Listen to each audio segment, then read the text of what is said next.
I'm not very perceptive to comedy in film. Now, that isn't to say that I don't find media funny or that none of them match my sense of humor, but it takes a lot for a show or a movie to make me genuinely, audibly laugh. It is for this very reason that It's Always Sunny in Philadelphia has always been somewhat of an oddity to me. Never before has a show managed to make me sob from laughing so hard, which is something Sunny has managed to do consistently across 14 absolutely vile seasons. Take a look at how loose his jeans are. Okay. Sunny has been on the air since 2005, and for 6 of those years I have been watching the show with genuine dedication. In the realm of single-camera sitcoms, it's always stood out to me. It contains this flair that correlates directly with my sense of humor, and for the longest time I never actually managed to pinpoint the origin of that flair. So, I decided to watch the series again. This video has been months in the making. I knew I wanted to talk about Sunny, but there's so much to say that I simply didn't know where to start or how to put it into words. But I finally realized, the reason that Sunny sticks out from all other sitcoms on the air today is its inclusion, or rather its insistence on absolute depravity.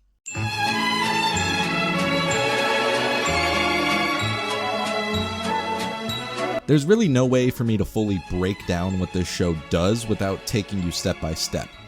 Season 1 introduces the main ensemble pretty well. Right from the pilot, you can discern their own individual quirks, making them both interesting on their own while still establishing the dynamic of the whole. This first season, while raunchy and edgy in its own right, especially by the standards of television at the time, is a lot more tame than what's to come, which actually ties into a common theory that I'll be talking about later in this video. Their somewhat scaled-back approach was done, I think, to sell people on the series in the hopes that they got picked up for a second season, and then they could really start hammering down on the crazy shit. You know, the sociopathic subterranean iceberg shit. As the show progresses into season 2, we are introduced to Frank, who begins his character arc as somewhat of the straight man, the voice of reason. He's just your average dickhead businessman, which means that the characters surrounding him, in order to create a more interesting dynamic amongst them, have to reach a higher quota of crazy. Dennis gets a lot of development early on in this season, playing a lot of incredibly dark and hard-hitting events from Dennis's childhood in a purely comedic light, which is one of the things that Sunny does so different in comparison to its contemporaries. Think of a show of similar, though not quite as adult ilk, Malcolm in the Middle.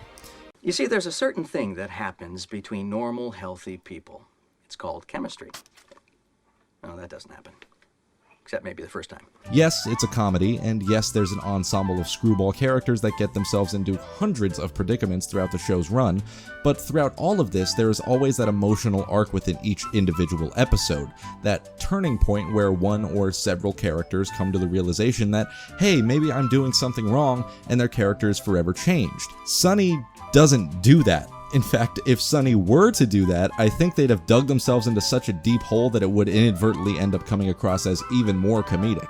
Instead, Sunny gives you a similar cast of screwball characters, puts a magnet to their moral compasses, throwing them completely out of whack, and turns them into absolutely horrible people. They are bigoted, self-obsessed, entitled losers, and yet no matter how many quote normal people they come across, they come away from the situation entirely unchanged, still set in their ways of absolute lunacy. It is absolutely impossible for them to change, impossible for them to listen to anyone other than themselves, which is why the inception of Frank was initially a normal guy. But as the season progresses, he assimilates himself into their incredibly distorted perceptions of reality, and by the third season, he is just as entrenched as they are. By this point in the show, the characters are all fairly established. Each of them have their pasts and relations, and each have their own motivations that fuel the plots of each episode. With the show on its third season and the characters now familiar with both the audience and the writers, they were more comfortable with pushing the envelope just a little farther. For example, Season 3, Episode 2, The Gang Gets Invincible. I mean, this episode is unhinged. Frank and Charlie are on acid for most of it. We're introduced to the Green Man, which is one of the best recurring gags in the entire series. These people are freak shows, man. Freaks. But you're keeping your cool. You're keeping your cool. You know why? Because you are the Green Man. And Dennis's unbridled and uncontrollable anger gets put on display a lot more than usual. I think it's safe to say that Season 3 was a real turning point in the series, because after Frank is assimilated into the gang, the series had the star power to become a true cult hit, which it was slowly becoming and has since become. But Season 5 is where it hit me. Season 5 is where things go absolutely off the fucking rails. I'm a full-on rapist, you know? Africans, dyslexics, children, that sort of thing. And this is where that theory that I briefly mentioned earlier comes into full effect for me and continues to spiral out of control in the later seasons. The carbon monoxide theory. For the uninformed, there's a common theory amongst fans of the show that from the start of the series, the gang has slowly been poisoned from carbon monoxide due to a gas leak in their bar. It's mentioned early on in Season 2, and the subject of one living in an environment wherein carbon monoxide goes undetected comes up yet again later in the series. The theory sounds far-fetched at first, but when you apply it to the changes that the characters face throughout those early seasons, it doesn't seem all that outlandish.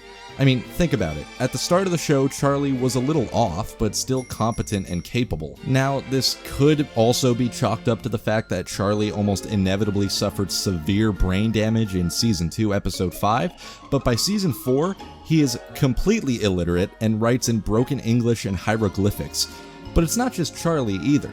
Frank was nothing more than a businessman at the start of Season 2, completely against most of the freaky shit the gang got up to, but come Season 5, he is completely unhinged. Your Uncle Max, he just croaked. Flush that turd down the drain. And why is that? Because he spends most of his time in the bar, unknowingly ingesting large amounts of carbon monoxide, slowly being poisoned and slowly being pushed into a state of complete and total delusion. I realize that I make the show sound pretty dark when I talk about it in this light, and it is, don't get me wrong, but trust me, it's comedic gold all the way through. Whether the carbon monoxide theory was purely coincidence or not, the fact of the matter is that Sunny has burrowed itself into pop culture in the strangest way possible. The series began fairly tame, but as it went on, spiraled into absolute absurdism. I mean, I don't know about you, but if The Nightman Cometh doesn't sound like a product of a drug addict going through psychosis, I don't know what does. The point that I'm trying to make with all this is that Sunny, with an incredible cast and crew of immensely talented people, has turned into something uniquely iconic. I'm incredibly excited to see what the 15th season has in store, and while I don't like the idea of beating a dead horse, frankly, I don't know if I want to see an end to it anytime soon. The creators are still clearly passionate about this project, and as long as they want to keep telling the stories of these absurd, wildly unlikable characters, they should be allowed to do so. It's so rare to see something this raw and this original and this funny break through onto a major network and last as long as it has. Frankly, I think they've caught lightning in a bottle here. It's a sitcom completely flipped on its head, seemingly mutated into something disgustingly contrarian and even a little disturbing at times. I can't go an episode without clutching my sides from laughing so hard, even after seeing all of them so many times. There's always going to be episodes or seasons that I want to revisit. The comedy is that electric. Shit, the fact that they didn't sell out 12 years ago is astounding to me because I certainly would've. They hit it pretty big with this, but for over 15 years they have always strived for quality over quantity. And sure, some of the comedy is dated and insensitive, and I'm not saying that's right because it absolutely isn't. I'm not going to wave them guilt-free of blackface, and I'm not going to bash Hulu for promptly removing the episodes that they did from their site. Don't worry, I'm not one of those video essayists. I don't know what Parasite is. I don't give a shit about Parasite. It's fine. It won Best Foreign Film. You know why? Because it's a goddamn foreign film.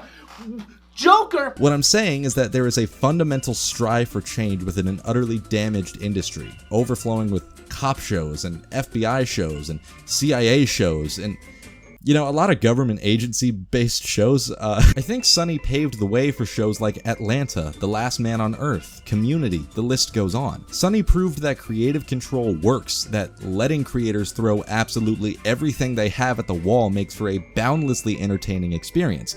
Much more preferable than whatever US propaganda is airing in the 8 p.m. time slot right now. Sure, it doesn't always work, it's always going to have its hurdles, but rather than conforming to them, Sunny challenges them, which is, to me at least, pretty admirable. So yeah, that's pretty much all I can think to say about Sunny. I didn't touch much on the later seasons as specifically as I did on the earlier, simply because I don't want this video to be 6 hours long, or the length of one Tool song. But if this video does well, I will definitely make another one on the topic in the future, because God knows I have a lot more to say about this than I can fit within the confines of a single video essay. If I had the time and the willpower, I can make an hour-long dissection of every single episode, but you don't want to see that, and frankly, neither do I. Thank you all so much for watching. Your support means the absolute world to me. Uploads are gonna be a bit more steady from now on. I hope. Take it easy, everybody.